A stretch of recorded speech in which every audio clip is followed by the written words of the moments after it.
Welcome to the Inspired Hive podcast, where ideas ignite action and success stories fuel your next level up. I'm your host, Margo, and we're here to empower entrepreneurs, leaders, and professionals like you with the tools and inspiration to cultivate your dreams into reality. Let's dig in. Hello, Inspired Hive podcast. This is another solo coming to you. I feel deep within me a need to share some things from conversations that have been in my day today. It's conversations about what support can help us with in our journey. It's conversations about what it really means to do hard things. It's conversations about why conversations like this are so key and important. And it comes from a day where there is a lot going on, where other people have expressed there is a lot going on in their lives, and where it could be so much easier to just check out, leave the meeting, remove the extra things from the plate, and just really only show up in part or in parcel, not fully and engaged. And that was me this morning. I showed up to a call where I was going to listen in, but also work and do a few other things. And there were so many things drawing me in to this call. And then it became clear that we were going to do some breakout sessions in our meeting. And I thought, I really want to get these other things done, but here I have showed up for this opportunity to learn and to grow, and I need to be in these breakout sessions. So I stayed on. And interestingly, of probably about 70 people who started the call, by the time we were done with the breakout sessions, there might have been 30 of us who were still there. So that's important to note because there were a lot of people perhaps made the different decision to do those other things. I did not. I chose to stay, and holy cow, was it powerful.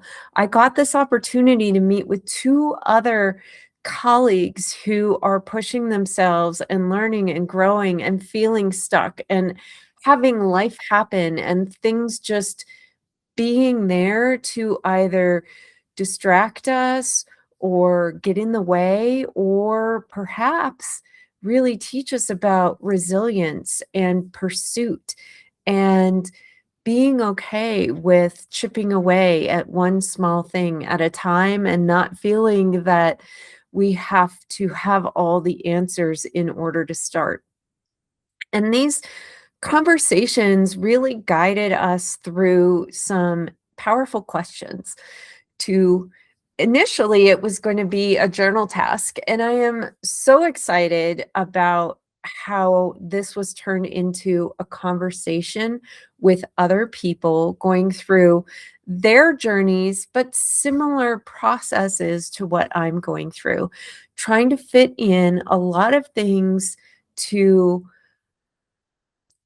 grow, to grow a business, to grow a learning process in terms of how to balance all the things. And we ended up talking about some really important key things that success comes after we get through the muck. It's success often we're comparing ourselves to people we see successful. We would like to do what they're doing, and yet we don't always know what the messy story is. And most all success has a messy story. I think it's really important to have some of that authenticity of sharing some of those challenges, some of the hard work to help others perhaps skip some of that, but get to another important learning journey or a learning point in their journey and process. But it's really to be reflective of the hard things.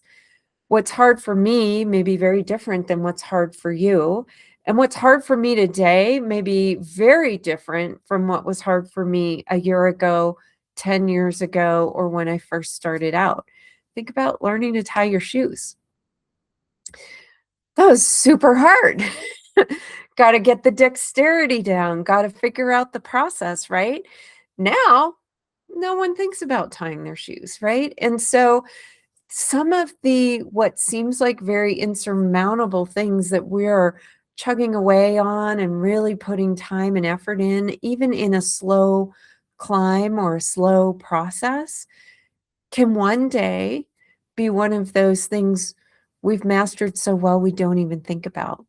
But it doesn't feel that way right in the moment. And oftentimes we feel as though we make one gain on something and we take a few steps back, or we make 2 steps forward and it's 10 steps back. And some of our conversation today really led to this thought process of 2 things. One, it's easy to think that taking a step back is a failure, or taking a step back is perhaps not getting us to where we want to go. And, it's often said there's only 2 ways you can be going, forward or backward. And I pointed out in our conversation that most recently I had seen a documentary about a mountain climber, somebody that climbs with a little bit of ropes, but mostly by hand. And his process, he did not scale the mountain the first day. He didn't climb the rock surface the first day. He climbed part of it and then went back down and then climbed again, got to a point where couldn't figure out which way to go, so he climbed back down. The bottom part of the mountain was climbed many, many more times than the top summit. And to find the way to that ultimate success very often requires us to backtrack, to rethink, to revisit, and how important it is in that success journey that we actually do take some steps back. So maybe this is important for you to hear as well, that if you're feeling like today is a few steps forward and several steps back, or tomorrow is several steps back from where you started today, perhaps there's a lesson there. Perhaps it's meant to be that way. Perhaps that really is part of your journey. And in 2 important ways, it's teaching resilience.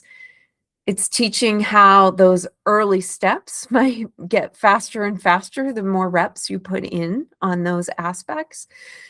But it's also teaching just how important that drive for the long-term goal is, but that what's even more important is the gap and what we do in that gap between here and that ultimate goal. Doing hard things really actually sucks. It sometimes we can make it fun, but there is a lot of suck before we get to success.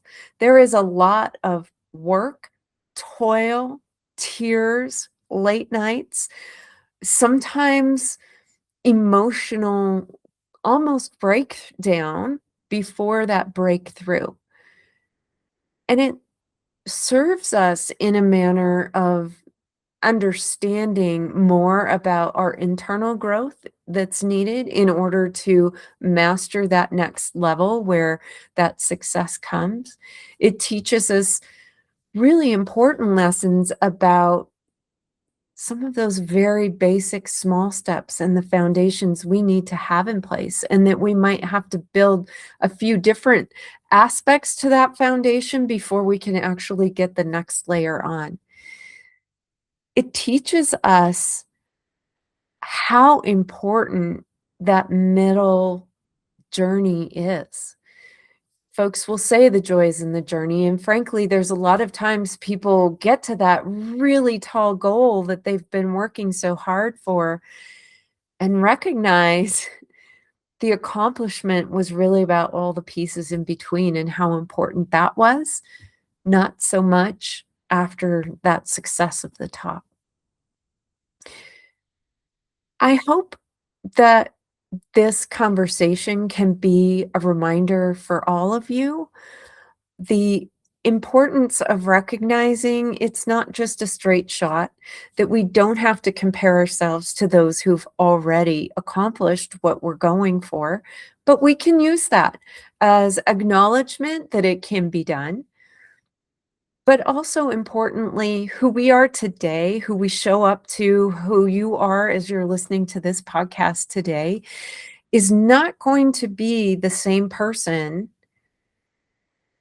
that arrives at that destination of that goal or that outcome or that next level or of leadership or business. There's some things about how we exist today that we have to dive into and dig into and really honor. And there's also some parts of us that we may need to shed and leave behind in order to get where we are hoping to grow to. And that's like that caterpillar. There's a lot of mush and muck and mess that goes on inside to grow into that beautiful butterfly with wings that can take that little creature to that very next level. I hope this has given you some inspiration today. If you're looking for some questions to dive into for yourself in terms of how you can move into that next layer, I really encourage you to connect with some colleagues who are also exploring this. It's one thing to journal this out and to write about these things, but you're still in your own mind and you don't have that full expression of honoring your voice by actually sharing it with someone else who may be along in a similar path or along in a similar journey. And that is so important when that collective community can hear your voice and maybe reflect or shine some light in terms of what that journey has been for them. I encourage you to find that community. I encourage you to be here within our community, to listen through some of the other episodes where there's inspiration and sweet nuggets of things for you to take away and implement. And as always, I close these episodes with a quote. And the quote I selected for this one relates to my example of that mountain climber trying, reverting back, finding a path, keeping the same path or trying a new one in order to get to that summit. The quote is from Conrad Anker. The summit is what drives us, but the climb itself is what matters. I'll catch you next time on the next episode. See you then. So grateful you listened to this episode of the Inspired Hive podcast. Be sure to follow me on social media at Inspired Hive Podcast, and don't forget to subscribe to the podcast. I can't wait to see you back here for our next episode, and as always, remember to live inspired.